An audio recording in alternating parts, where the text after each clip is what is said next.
At the tall iron gates of the billionaire's estate, a black car rolled slowly inside its tires, crunching over the gravel driveway. The air was heavy with silence, the kind of silence that makes you feel small. The mansion rose in the distance, its glass walls shining against the afternoon sun, like a palace made of mirrors and shadows inside that grand home. People whispered about one thing: the daughter who could not walk, and the nanny who was never allowed to try Maya. The new nanny stepped out of the car, her simple dress neat but plain. Her shoes worn from long walks on city streets. She carried one small bag with her, a faded canvas bag that looked out of place against the polished stone and golden gates. Her eyes lifted to the towering mansion ahead, and for a moment her breath caught in her throat. The butler, Mr. Hargrove, a stiff man with gray hair and sharp eyes, waited at the front door. His tone was cold like ice as he said, "Your duties are simple. Miss Maya, clean the room, help. With clothes, keep the schedule. But remember one thing. The young Miss Anna is not your concern. She is fragile. She has never taken a step on her own, and she never will do. Not interfere, or you will be gone before the week ends." Maya nodded her heart. Steady though her fingers tightened on the strap of her bag, she entered the mansion, the marble floor shining like water beneath her feet. Chandeliers sparkled above her head, and portraits of the Harrington family lined the hall.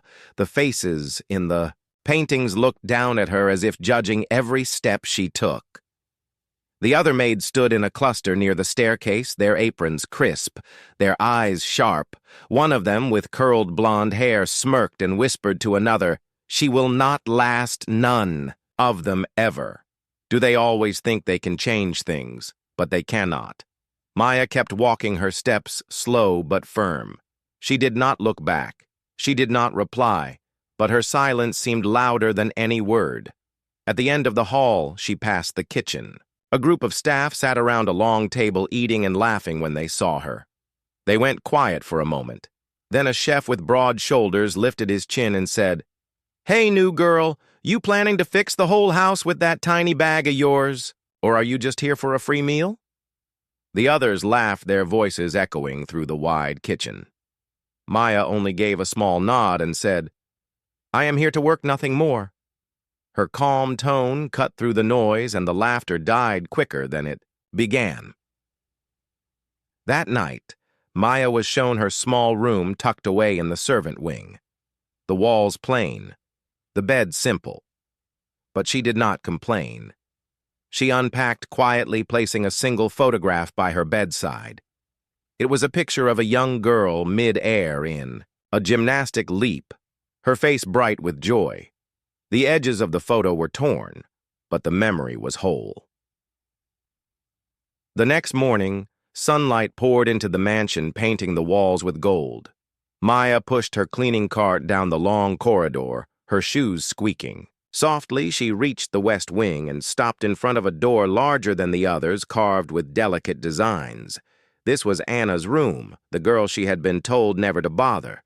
The door opened before she could knock. A woman in a nurse uniform stood there, her eyes sharp, her clipboard clutched tightly against her chest. She looked Maya up and down, then said, "Keep your distance. The child does not need you. She does not need anyone." Maya bowed her head and wheeled her cart away, but as the doctor closed behind her, she caught a glimpse inside the room, a glimpse of a little girl with dark hair sitting in a wheelchair, her small hands folded on her lap, her eyes wide and curious, staring at Maya until the door clicked shut later that day. In the staff dining hall, Maya sat quietly at the end of the long table, a plate of bread and soup in front of her.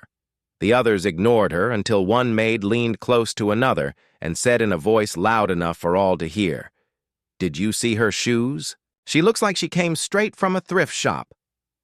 Laughter filled the room, but Maya only kept eating her spoon steady. Her face calm, her silence again, louder than their mockery. When the meal ended, Maya stepped outside into the garden. The air, fresh, the lake glimmering in the distance, and there on the balcony above, She saw her again. Little Anna in her chair, her curls glowing in the sunlight. The child was watching her, not with hate, not with fear, but with a longing too deep for words. Maya lifted her hand just slightly, a quiet wave, not enough to be seen by the nurse standing close, but enough for Anna, whose lips curved into the smallest smile, a smile so fragile it could break in the wind. Yet in that moment, Maya knew something the others could not see. Inside this mansion of silence and cruelty, there was a secret waiting to rise, a child, waiting for a chance, and perhaps a nanny who was about to do the unthinkable. The morning sun spilled through the tall windows of the Harrington mansion, filling the halls with gold and shadow, yet for Maya, the new nanny, the warmth of the light did not reach her heart, because everywhere she walked, whispers followed her whispers that cut like knives, though spoken behind hands. The staff had already decided she would not last. She would be gone like all the others before her. In the kitchen, the chef Marcus slammed his pan on the counter, his voice loud enough for everyone to hear. He said, "Look at her, plain as dirt, thinks she belongs in a palace." The maids around him laughed. One pulled at her apron, mimicking Maya's simple clothes. Another rolled her eyes and said, "I give her 3 days, maybe less." The air filled with chuckles sharp and cruel. Maya pushed her cleaning cart through the kitchen doorway, her steps steady, her face calm, her voice quiet, yet strong. She said, "Excuse me, I need to pass the cart." Rattled forward, and for a moment silence followed her. The laughter died not because she shouted, but because she did not flinch as she left the kitchen. Marcus muttered, "She thinks she is strong, but strength does not matter. Here, not in this house," yet even he looked unsettled by the calm in her eyes. Later that day, Mr. Hargrove, the butler, gathered the staff in the grand hall, his voice sharp and commanding. He said the schedule will be followed without error. Rooms, polished floors, shining silverware, perfect, and one more reminder. Miss Maya, you are not to speak with the young Miss Anna under any circumstance, his gaze locked on her, cold and heavy like iron.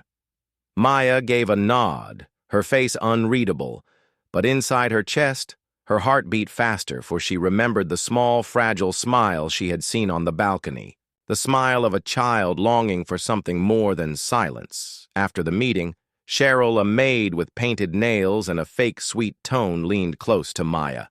She said, "You should leave before you embarrass yourself. This house eats people like you." Then she turned away, laughing with her friends.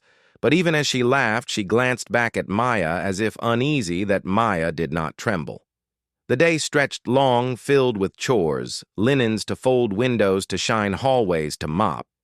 Maya worked with quiet rhythm, each movement smooth and steady. Her silence made the others restless.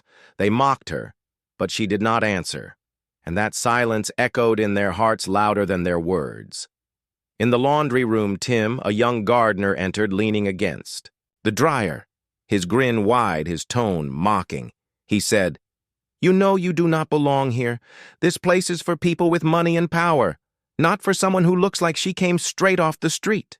The other maids nearby smirked, waiting to see if Maya would cry or shout, but she only kept folding sheets. Her hands steady, her eyes dropping for a moment to the small faded photo tucked into her pocket, a photo of a young girl flying through the air, mid-cartwheel. Then she tucked it back and kept folding as if his words were nothing. Tim's grin faded, his bravado slipped away, and he muttered whatever before leaving the room. The house was testing her, breaking her in small ways, waiting for her to shatter. But she did not break in the West. Wing beyond the tall carved doors, Anna sat in her wheelchair, her nurse Denise hovering nearby, clipboard in hand. The nurse was sharp-faced with eyes like cold glass. She told Anna story after story. But when Maya passed by the doorway, Anna's laughter stopped. Her eyes shifted, following Maya as if drawn by something unspoken. Denise noticed her glance and snapped, her voice sharp. "Focus on me. Child, not her. She does not matter. But Anna's eyes betrayed her heart. They followed Maya until the nanny disappeared down the corridor. That evening in the dining room, the staff gathered around the long table eating their meal. Maya sat at the edge, quietly eating bread and soup. Once again, the whispers rose. Cheryl leaned toward another maid, her voice carrying. She said, "Imagine growing up with nothing. Imagine being so poor that even your shoes scream secondhand." The table erupted in laughter, but Maya kept eating her hands, calm, her eyes on her plate when she set down her spoon. Gently, the laughter faltered just a little, as if her silence once again cut deeper than anger. In the library. Later that night, Maya dusted the shelves, her cloth moving in slow arcs across the leather spines of old books, when a shadow fell across her.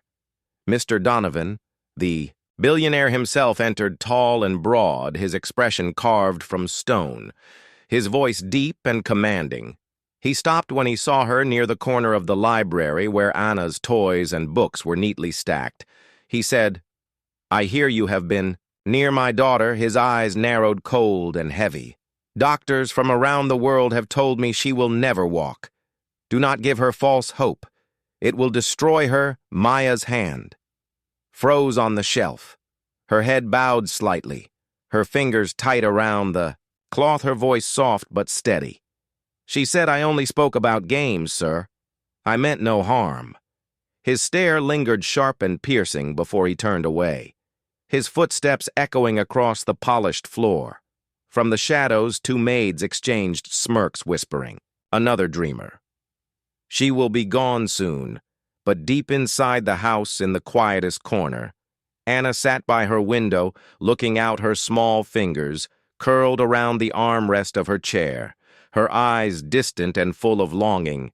And in that same moment, Maya, in her small room, touched the photograph by her bedside, whispering a silent promise.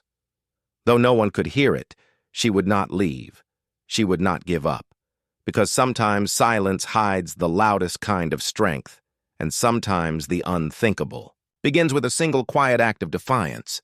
The morning sky hung heavy with clouds as the mansion slowly woke, its echoing halls filled with the sound of footsteps, clattering trays, and whispered gossip. Maya pushed her cleaning cart down the corridor, her shoes soft against the marble floor. She was weary from the endless stairs, yet her spirit had not cracked, and deep in her chest a quiet fire burned brighter each day. When she passed the garden room, she stopped, her breath catching. For there sat Anna, alone in her wheelchair, the nurse. Denise had left for a moment, leaving only the plants, the sunlight, and the girl.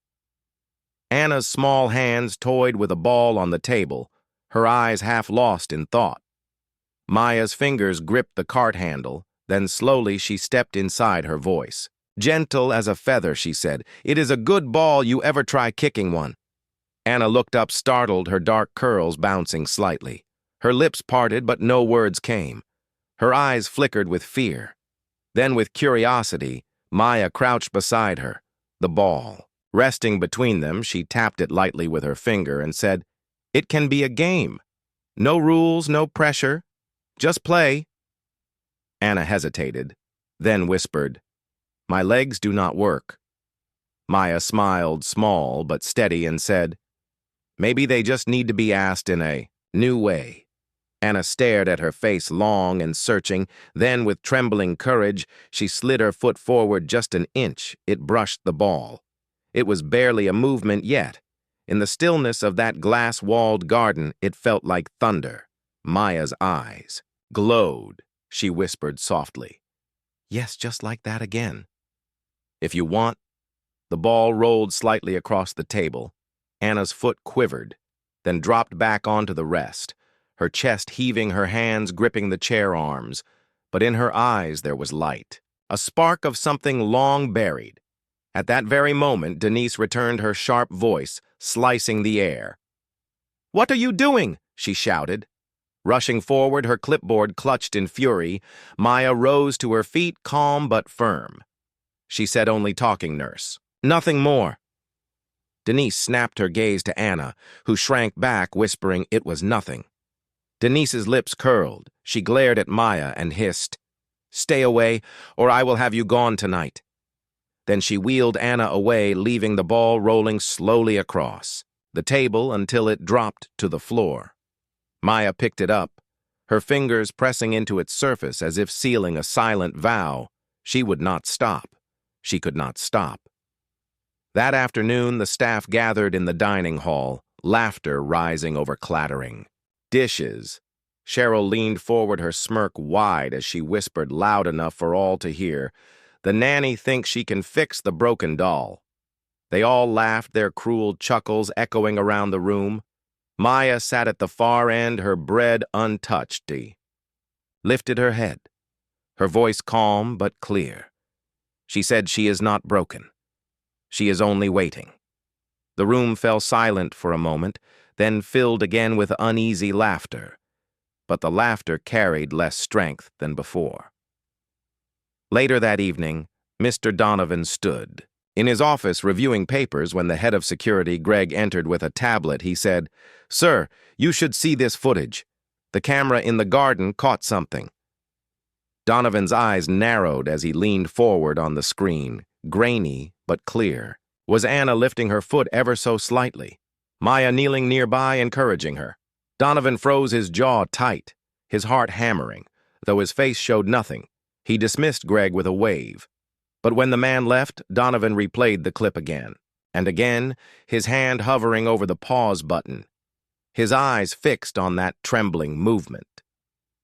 Meanwhile, Maya sat in her small room, staring at the photo by her bed. The gymnast, frozen mid-air, her whisper soft, but steady as if speaking to herself. "You can move, Anna. You will move." The next morning, Denise stormed into the staff hall, her voice loud enough for all to hear. She said the nanny is dangerous. She is filling the child with lies. She is risking her health. The staff murmured, some nodding. Others, smirking, convinced Maya would be dismissed soon. Mr. Hargrove, the butler, summoned Maya, his expression. "Stone, he said the master is considering your removal." Maya listened quietly. Her hands folded, her eyes steady. Then she bowed and walked away, her silence once again heavier than words. That evening, Anna sat in her room, tears on her cheeks, her crayons scattered on the floor. When Maya entered quietly, Anna looked up and whispered, "Are you leaving?" Maya knelt beside her, brushing back a curl, and said, "Not tonight. Little one, I will stay." Anna clung to her sleeve, whispering, "Please do not go. Ever." Maya's heart ached, but she gave only a small smile and said, "Tomorrow is another day. Let us see what tomorrow brings." As night deepened, the mansion quieted, the lake outside shimmered beneath a pale moon, and in the silent halls one truth was becoming clear. No threat, no whisper, no order could undo what had begun, because a single trembling foot had touched the ground of hope and nothing would stop it from rising again. The mansion that night was wrapped in silence, the long corridors dimly lit by golden lamps. The sound of footsteps faint as Maya moved quietly, carrying folded towels, her mind heavy with the threat of dismissal, but her heart refusing to surrender. In the grand living room, a piano sat untouched, its black surface shining in the dim light like a sleeping memory. Maya's hands brushed across the keys as she passed. She paused, her fingers hovering. Then slowly, she pressed down a note, the sound rose soft and trembling. Then another, and another, until a gentle melody filled the room. It was the same melody Anna's mother once played, a tune filled with warmth and longing. Upstairs, Anna stirred in her chair, her ears catching the sound. She whispered to herself Mama's song. Her hands trembled, gripping the armrest. Then she wheeled herself slowly toward the sound, each turn of the wheel echoing down the empty hallway. When she reached the top of the stairs, she saw Maya below, seated. At the piano, her eyes closed, her fingers moving with grace. The notes carrying through the still air, Anna's chest rose and fell. her heart pounding, something inside her urging her to move. She pushed her chair forward until she reached the edge of the room, the music wrapping around her like a blanket of courage. Her small feet pressed against the floor, trembling, then pressing again, slowly, painfully. Anna pushed herself upward, her arms shaking as she gripped the sides of the chair, her legs, weak and heavy, but driven by the sound of the song, she rose an inch, then another, until at last she was standing, swaying, unsteady yet upright, her lips parted in awe. Her body filled with fear and hope. Maya looked up, her eyes widening, but she did not stop playing. Her fingers kept to the melody, her voice soft but firm. "You can do this, Anna, one step if you want. One step for yourself." Anna's legs quivered, her knees buckled, but she lifted her foot forward just a little. It touched the ground again. Then she shifted the other leg, moving forward once more, her breath sharp, but her eyes shining.